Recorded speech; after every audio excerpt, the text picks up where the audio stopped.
I've had Pop! OS installed for a long time now. Anytime I wanted to boot to Windows 11, I actually had to do F11 when the computer was booting up to go to the boot menu and go into Windows. So I just thought, it's time to fix that and probably set up the bootloader for Pop! OS.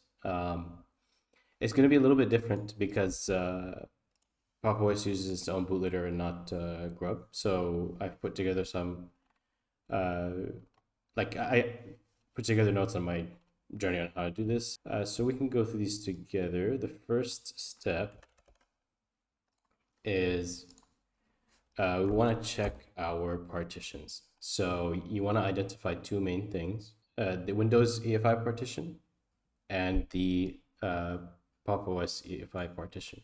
For Windows, it's generally going to be about 100 megabytes. And I think it should appear as just as /boot/EFIs for Linux, and this one should be for Windows. Okay, so once I have those identified, this is really the one you want to find because this is the one that we'll be uh, utilizing later on. So up next is we want to mount that partition temporarily. So that's those two commands here. I think I can go ahead and do those. I already did this, but I can go ahead and do those. Next is want to make sure that bootloader indeed exists. Yes, it does. I got my output, so that indeed exists. And then next, we're going to edit the Windows conf file with these. So the title is relatively you can put, I have to put Windows 11. You can put Windows. You can put Windows 10/11, whatever you want. This does have to be accurate to that path. I think this path should be the same for pretty much everyone. And lastly, this as well. You want to make sure I have, this is the EFI partition that I've identified. You want to make sure you put the partition that you identified here. That's the difference. Okay, once we've done that, yeah, just a quick note about this.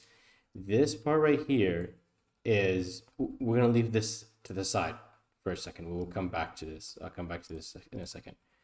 Otherwise, so we're going to skip this. Okay, like assuming this is your first time going through this, we're going to skip this. Okay, so that should be pretty much it. We're going to clean up. We're going to unmount the what we just mounted before, and we're going to edit the loader.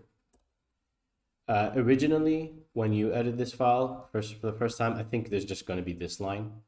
You're just going to add this line, that's all. Just to add you that 5-second window in the bootloader menu. And then we're going to update, and we're just going to list. So I can see here, I have Windows 11 right there. From here, if you restart your computer, okay, and you get to your bootloader menu and everything looks fine, you see Pop! OS listed and you see Windows listed, right? Cool, you're good to go. If you go back to your menu, your bootloader menu, and you see only Pop! OS is listed and you don't see Windows 11, that's where I put this together. So this is where I ran into issues. So hopefully this is helpful for you too if you get stuck here. So basically, we're just going to copy that boot file from that partition that we mounted. So that's the issue I had. So I found that this was the solution. So let's go back. So again, this is assuming you have restarted.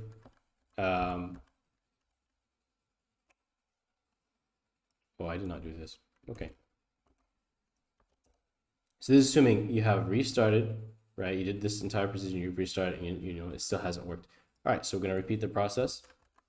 We need to mount that drive again, and we're going to use a cp command to copy that over. This part I will not do just in case. I already did. I don't know if it'll have but yeah, we're just going to copy that over, and we're going to do this list. Okay, that's fine. Okay, and there you go. Indeed, it's already there. And then Once you've done this, you continue back like normal. So unmount it. And still, again, if you've already done this, so you don't need to do this again, adding the timeout. Update and list. And if you see that from here on, hopefully, once you restart, you should be good to go.